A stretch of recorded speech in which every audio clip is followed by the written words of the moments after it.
Russia has spent decades building up its presence in the Baltic Sea. I mean, it has to. That sea is a crucial lifeline for Russia as it helps the country to keep its oil flowing out. Ukraine just took aim and fired. Over and over again, it has been hitting Russia's Baltic Sea oil lifeline, taking out what Putin can never replace in the process.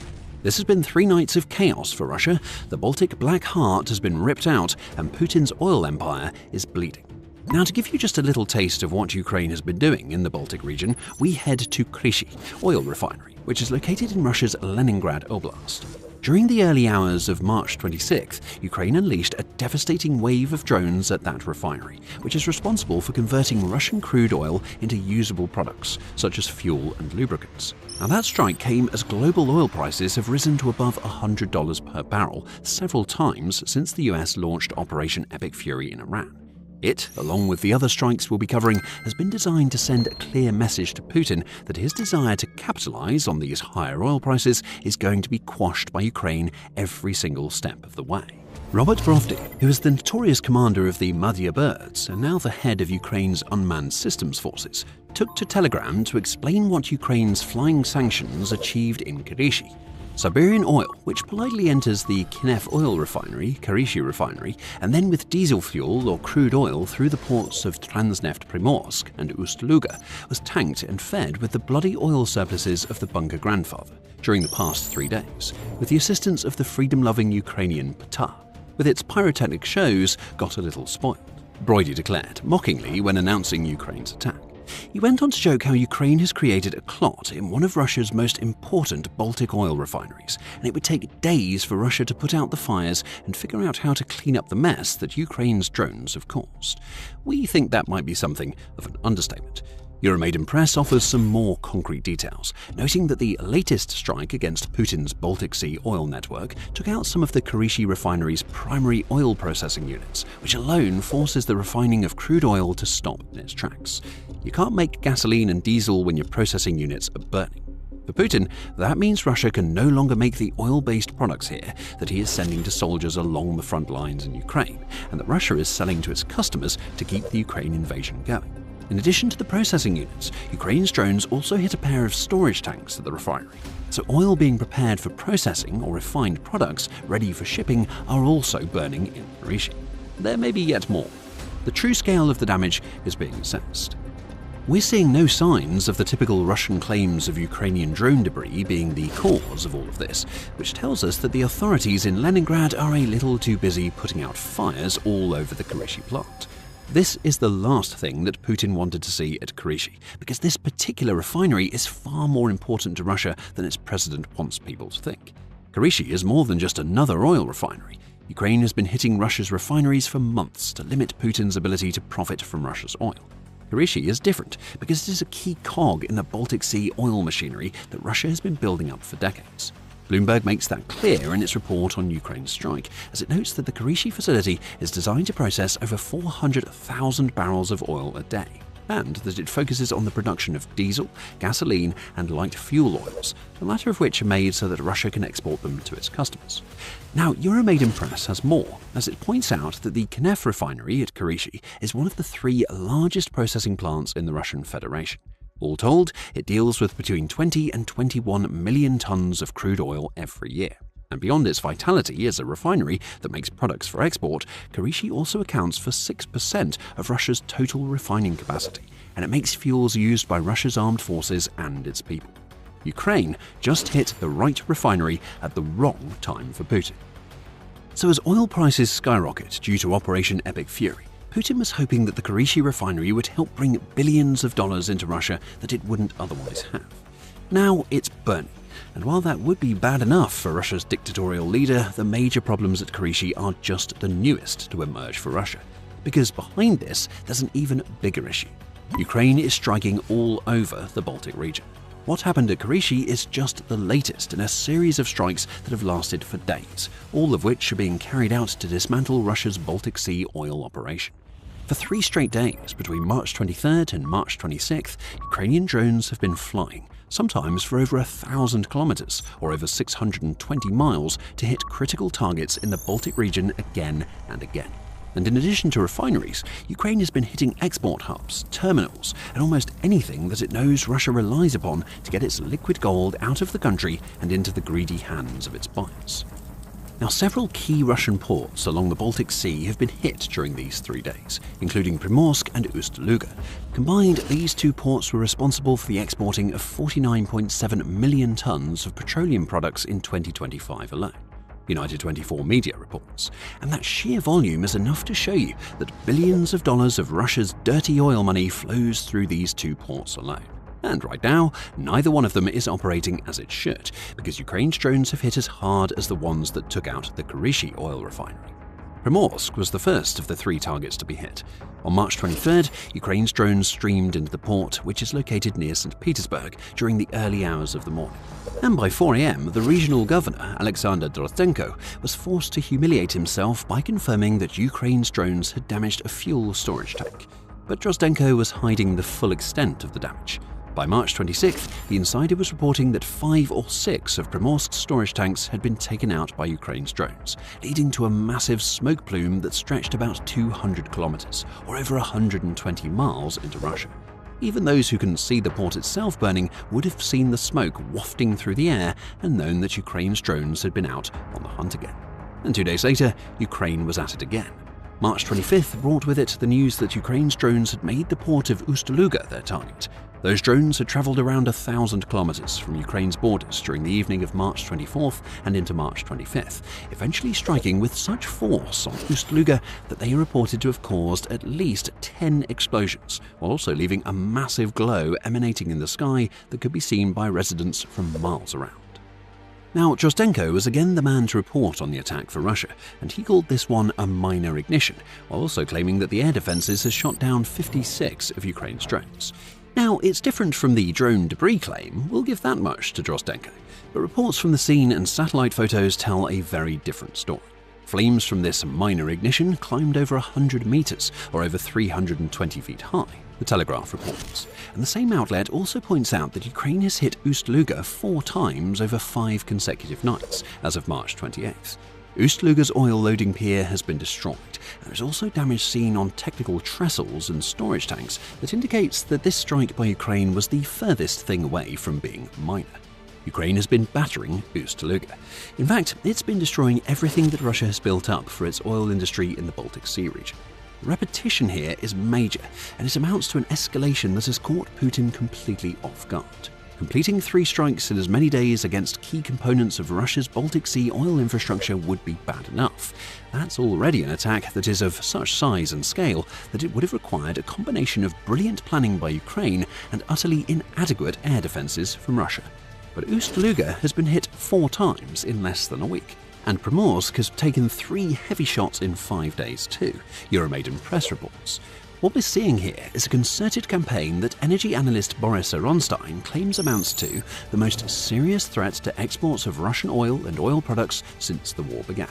And the same expert adds, the thoughtfulness, the scale and the direction of the attacks, as well as the timing of their execution, all of this together produced an effect that I personally cannot recall in the 4+ years of the war. Ukraine may be aiming to do what it achieved at the Feodosia port in Crimea in 2025. Following a pair of strikes by Ukraine in September and October of last year, the Institute for the Study of War has assessed that Russia may never be able to get that port operational again, at least not for as long as it's fighting against Ukraine. The Feodosia attacks struck a blow against Putin's ability to control the illegally annexed Crimean Peninsula. Now, these attacks in the Baltic Sea region are even more of a threat against Putin's ability to wage war. So, Putin has spent the last week watching as Ukraine shatters 2 of Russia's key Baltic Sea oil ports, and now he can do nothing as yet another oil refinery burns. That refinery supplies those 2 ports, or it would be if those ports weren't on fire as well. As Putin cowers in whatever hidey hole he has found for himself, Russia's entire Baltic Sea oil operation is going up in smoke, literally. The ports that Ukraine has hit with its repeated volleys of strikes are responsible for loading and shipping out about 1 million barrels of oil every day. And right now, the Telegraph reports, Russia is making about $760 million per day from its oil, again with rising prices that have resulted from Iran's blockade of the Strait of Hormuz being the key reason why. Now, United 24 media reports that it may take more than 2 weeks for Russia to repair its 2 Baltic Sea ports, based on similar work that had to take place in Novorossiysk, following drone attacks there earlier in March. And it wasn't until the end of the month that tankers started sailing back into that port. And this repair timeline assumes that Ukraine isn't going to just keep hitting these ports and refineries over and over again until there's nothing left of them. Ukraine knows it can do it. It has carried out repeated successful strikes against Russia's Baltic Sea oil infrastructure in about a week, which tells us that Russia's air defenses are either compromised, insufficient, or simply non-existent at Primorsk, Ust-Luga and Kirishi. Now let's take a moment to look at the true scale of the damage that Ukraine has done with its week of devastating strikes. United 24 media reports that there were 18 tankers in the ports of Primorsk and Ust-Luga on March 22nd, which is the day before Ukraine began its strikes. Now for context, that is almost half of the capacity of all of Russia's oil ports combined, the outlet says, which highlights just how vital these Baltic Sea lifelines are to Putin. Both Ust-Luga and Primorsk being shut down for several weeks cuts deep into Russia's entire oil operation. March 22nd has already reportedly seen 0 tankers arrive in Novorossiysk, which is Russia's main Black Sea oil port.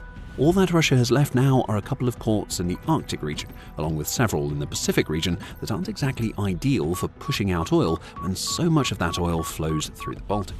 Now, Russia's oil producers are already scrambling as hard as they can to move their products away from the stricken Baltic seaports. Oilprice.com reports that the loss of Ust-Luga and Primorsk has instantly knocked out about 40% of Russia's entire oil export capacity. That has led to pipeline operator Transneft trying to redirect its oil away from those ports, though it's not like it has too many other options. That oil either has to go to the Arctic and Pacific ports we've already mentioned, which are hundreds, if not thousands of miles away from Russia's Baltic seaports, or it has to go into storage, where it will be stationary and easy prey for yet more of Ukraine's drone strikes. Now, there are also some options in the Black Sea for Russia, the same outlet reports. But with Novorossiysk only just starting to come back to life, those options are limited. But even with that port opening back up, infrastructure isn't up to what Russia needs to maintain its export pace. Plus, it's Novorossiysk in the Black Sea. That's even more of a target for Ukraine than the Baltic seaports, so sending oil and tankers there is basically the same as sending an invitation to Ukraine's drones, telling them that it's time to hit Novorossiysk again. Now at this point, Ukraine basically has Russia's oil yo-yoing through the country, which means it's not getting sold. And if oil isn't getting sold, it's not making money for Russia. Think back to what we told you earlier. Russia has been making about $760 million per day from exporting its oil since the beginning of Operation Epic Fury in Iran. That figure falls by $304 million for as long as Ust-Luga and Primorsk are down, assuming the 40% of exports figure we mentioned earlier is accurate. It might even be more than that. Oilprice.com has also claimed that the 2 broken Baltic ports are responsible for 60% of Russia's maritime oil trade. That would mean over $450 million wiped off the $760 million per day for as long as those 2 ports are closed down. Whichever figure is correct, Putin now has to deal with a hole in the Russian oil industry that is several $100 million wide, and Russia simply can't allow that to happen. Why? Well, because the Baltic Sea is a lifeline for Russia and for Putin's Ukraine invasion. It's not just the volume of oil that moves through this waterway that makes it so important for Russia. Ukraine's strategy has been genius in that respect. First, and repeatedly, it has targeted the Baltic Sea ports, destroying terminals and taking out storage in the process. With the Kirishi Strike, Ukraine's drones have moved further inland and are now taking out facilities that keep those ports supplied. Now, the odds are we will see follow-up attacks against Kirishi, along with other strikes in Russia's west, and perhaps even more attacks against Primorsk and Ust-Luga. It's a layered approach, and the reason it is so brilliant is that the Baltic Sea isn't just where Russia makes most of its oil money. It's the sea that Russia needs to dominate because it provides the most efficient route for the country's oil to countries that are buying it. The US Naval Institute has been saying as much as far back as September 1958, and nothing has changed for Russia since the height of the Cold War era. The Baltic Sea is everything to Russia. It is a lifeline that has been slowly getting choked off, first by NATO amassing members that surround the waterway, leading to some calling it a NATO lake, and now by Ukraine unleashing its flying sanctions against Russia's oil ports in the region. Now, in January 2026, Sanctions Russia pointed out that the Baltic has become even more of a lifeline for Russia in the wake of Western sanctions against the country. it has become Russia's safest oil export route, at least inside Europe, because it wasn't in range of Ukraine's long-range drones. Black Sea ports were, and we've seen the slow degradation of Russia's naval facilities in that sea ever since the beginning of the war. But the Baltic Sea was safe. It was sacred to Russia, an efficient route out for its sanctioned oil that became a critical export corridor. But now, everything has changed. With a week of constant attacks against Baltic Sea ports and oil refineries, Ukraine has let Russia know that the lifeline that it once believed to be so safe is now within Ukraine's range. Ukraine doesn't even have to try to target the Shadow Fleet ships that are sailing through the Baltic Sea. If it takes out the ports and refineries, which is what it's doing, it can make it pointless for the Shadow Fleet to even be in the Baltic Sea in the first place. Now, this isn't just about oil and money for Ukraine, though both are vitally important. It's about sending a message to Putin. A message that tells Russia's leader with crystal clarity that the Ukraine of 2026 is a far cry from the Ukraine of 2022 that had already stopped his supposed special military operation. Over the last 4 years, Ukraine has developed into a military force to be reckoned with. Long-range drones crashing into Ust-Luga, Primorsk, and now Kirishi are just the latest examples. Ukraine's deep strike campaign is getting deeper. Its drones are becoming more powerful, and now the Baltic Sea lifeline that Putin has relied on since he launched his war and had become especially profitable during March is being torn apart. It took decades for Russia to build up this lifeline. Ukraine has shattered it in about a week. And it all started with Primorsk. When Ukraine unleashed its attack on that port, it was easy to assume that the strike would be a one-time thing and that Ukraine would move on to other targets. But what that strike really told us was that Ukraine has a powerful new weapon that has made what we're now seeing in the Baltic region possible. Find out what that weapon is and more about why Primorsk matters so much to Moscow in our video. And if you enjoyed this video, remember to subscribe to see more of our coverage of Ukraine's latest deep strikes.